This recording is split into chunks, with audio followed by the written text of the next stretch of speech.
नाशिक येथे आयोजित पत्रकार परिषदेत सिंहस्थ कुंभमेळ्याच्या तयारीसंदर्भात सुरू असलेल्या कामांबाबत साधू महंतांनी समाधान व्यक्त केले. मात्र आखाड्यांसाठीची जागा तपोवनामध्येच उपलब्ध करून द्यावी, शाही स्नान मार्गाचे रुंदीकरण करावे, अतिक्रमण हटवावीत आणि आखाड्यांना आवश्यक सर्व सुविधा उपलब्ध करून द्याव्यात, अशा प्रमुख मागण्या त्यांनी प्रशासनासमोर मांडल्या आहेत. पुढील बैठकीपर्यंत या सर्व मागण्यांवर सकारात्मक निर्णय होईल अशी अपेक्षाही व्यक्त करण्यात आली आहे. यावेळी सिंहस्थ कुंभमेळ्याच्या अधिकृत लोगोमध्ये प्रभू श्रीरामांचे धनुष्य समाविष्ट करण्याची मागणी करण्यात आली आहे. तसेच देशातील अधिकृत 13 आखाड्यांनाच मान्यता असल्याचे स्पष्ट करत किन्नर आखाड्यासह इतर कोणत्याही आखाड्याला मान्यता नसल्याचा दावा साधू महंतांनी केला आहे. गोदावरी नदी स्वच्छतेबाबतही विश्वास व्यक्त करत कुंभमेळ्यापूर्वी नदी प्रदूषण मुक्त करण्यासाठी प्रशासनाने प्रभावी उपाययोजना कराव्यात अशी अपेक्षा त्यांनी व्यक्त केली है. महाराज जी, हरिद्वार में भी जनवरी में स्नान है कुंभ का, फिर अगस्त में नासिक में, तो कैसा साधु मंत्र कैसे उसको संत मैनेज करेंगे, कैसे करेंगे, ठीक है। अभी वहाँ से मीटिंग करके हम लोग आए हैं सभी, और निश्चित वो भी संपन्न होगा और ये भी सकुशल संपन्न होगा, ठीक है। आपके विषय को लेकर कोई चर्चा जी, जो अखाड़ा को निधि कमेटी आई फंडिंग के बारे में कुछ चर्चा हुई आज मीटिंग में? देखिए, प्रशासन और फडणवीस सरकार ने जो भी बोला अखाड़ों के लिए वो तो करेंगे, और वो उनका विषय है किस तरह से जो है वो करते हैं। आपको मिला है नहीं अभी नहीं, पैसा नहीं मिलता, पैसा नहीं मिलता है आपको उसका मुआवजा, जो भी उसका टेंडर वगैरह होता, जो सिस्टम है वो प्रोसेस के तहत चीजें निकलेंगी। अखाड़े के जो है जो भी हमारी रिक्वायरमेंट है उसको फॉलो करेंगे। तो नासिक में तीनों अखाड़े में ऐसा कौन सा कार्य है जिससे 5 करोड़ खर्च हो सके? देखिए, हमारे अखाड़े पहले बात अस्थाई, तीनों अखाड़ों को अस्थाई लैंड चाहिए मुझे, ताकि ये हमें, हमारा ही वैष्णव का ही ऐसा है कि जो अस्थाई नहीं है। सन्यासियों में देख लीजिए, त्र्यंबकेश्वर में अस्थाई है। अस्थाई जो भी कुंभ का पैसा आता है उसमें जीर्णोद्धार के लिए वो चीज़ें लगती हैं। हमारा भी डिमांड है कि हमें अस्थाई जमीन लैंड दिया जाए, जिससे कि हम वहाँ पे अस्थाई निर्माण कर सकें, चरण पादुका अपनी बना सके, हमारे संत वहाँ रख सके, गौशाला खोल सके, ठीक है। कितनी जगह की डिमांड की है?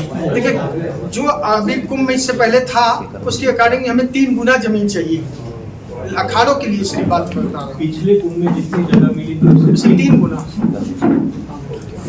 महाराज जी, छोटे बड़े मिला के कितने अखाड़े आएंगे? देखिए, खालसा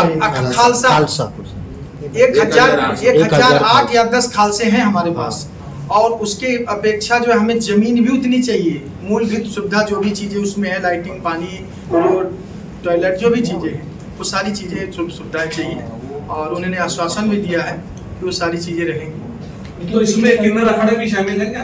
देखिए, किन्नर अखाड़ा का कोई अस्तित्व नहीं है, ठीक है। 13 अखाड़ों के अलावा और कोई अखाड़ा है ही नहीं, न कोई। जो सनातन धर्म अनादिकाल से चला आ रहा है उसी को हम लोग फॉलो करेंगे। ऐसे कोई किन्नर अखाड़ा बना ले, कोई अखाड़ा, उससे कोई मतलब नहीं, कोई माने नहीं। महाराज जी, प्रशासन से भी मांग की है कि हमको भी जगह, प्रशासन जिस तरह से सही संस्थाओं को दिया जाता है दे अखाड़े, हमें कोई प्रॉब्लम नहीं है। महाराज जी, कुछ दिन पहले टिकल महंता जी जो है उन्होंने भी महिला अखाड़े की मांग, आपको पता है, इसके पहले आप इसके बैग में जाएंगे, त्रिकाल महंता की क्या स्थिति थी, क्या वो चीज़ है, बैकग्राउंड उसका पता करके देखिए आप, ठीक है। अब इससे पहले मीटिंग में भी आई थी, सुनने में आया था, तो उसका काम ही है,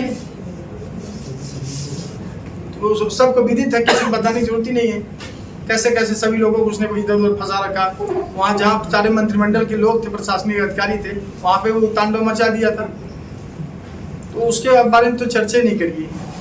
निगेटिव कोई चीज मत ले जाइए, पॉजिटिव ले जाइए। 13 आंकड़ा के 14वां आंकड़ा जो मांग किया है उसे कोर्ट प्रोसीजर चल रहा है, कोर्ट उसका काम करेंगे। उसमें हमारे 13 आंकड़ा जो परंपरा से वो 13 आंकड़ा रहेगा। 14वां आंकड़ा को कभी भी हमारे 13 आंकड़ा मान्यता नहीं देने वाले, अभी नहीं, जीवन में नहीं कभी। राम मंदिर मामले में जो राम मंदिर की चोरी हुई थी उसको लेकर साधु संत बदनाम हो रहे, अखाड़ा की क्या भूमिका है? अखाड़ा परिषद की क्या भूमिका है? देखिए, जो है हम तो अयोध्या में रहते हैं, हनुमानगढ़ी है, मैं रहता हूँ, और जहाँ तक जो है चंदा चोरी का मामला है, ये प्रकरण जो है, जो निचले पायदान के कर्मचारी थे और जो बड़े पदासीन थे, चाहे चंपत राय जी चाहे और भी लोग हैं, ये लोग जो है उनके विश्वास में मारे गए, ठीक है। और कहीं ना कहीं जो है इन लोगों को जो है जिस तरह से अभी अरेस्ट किया गया है और इनसे पूछताछ चल रही, रिमांड पे ले रहे हैं, तो कहीं ना कहीं ये लोग इन्वॉल्व हैं, लेकिन जो उच्च पदों पर बैठा हुआ व्यक्ति चाहे चंपत राय हो, तो वो ऐसा कृत्य नहीं कर सकते। इसलिए नहीं कर सकते कि शुरू से लेकर लास्ट तक का जो उनका रुझान रहा है, इतने उम्र में इतने पड़ाव पे आने के बावजूद, क्या अपने ऊपर वो कालिमा लेके जाएंगे लगा के? नहीं, ऐसा नहीं कर सकते। लेकिन विश्वास में मारे गए वो। लेकिन क्या अखाड़ा परिषद ऐसी मांग करता है जो अभी बॉडी बनी हुई है जिस दरमियान ये चोरी हुई वो बर्खास्त होनी चाहिए? जो लोग इसमें कृत्य नहीं, किए जो लोग नहीं, जो पूरा बॉडी बना हुआ है। बॉडी वाली नहीं, बॉडी को हम नहीं इन्वॉल्व कर रहे हैं, लेकिन एसआईटी जांच कर रही है, वो जांच का विषय है।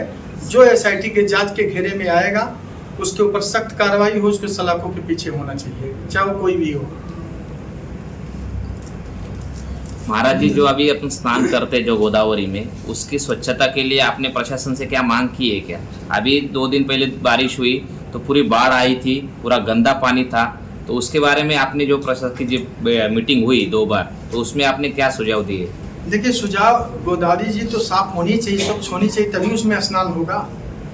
और जगत गुरु रामानंदाचार्य स्वामी नरेंद्राचार्य आप देखते होंगे हर समय ये जो बीड़ा वो उठा रखा उन्होंने, और कहीं न कहीं उनके मार्गदर्शन में ही हम लोग जो है चल रहे हैं। और सफाई की जहाँ तक सवाल है, ऐसी स्थिति आएगी तो हम लोग स्वतः भी सफाई करेंगे और प्रशासन को भी उसमें शामिल करेंगे। जैसे पूज्य महंत ज्ञानदास जी एक समय था, आप लोग अगर उस समय रहे होंगे, महाराज जी सभी लोगों को उसमें घुसा दिए थे पकड़ के, और गोदावरी को साफ किया गया था।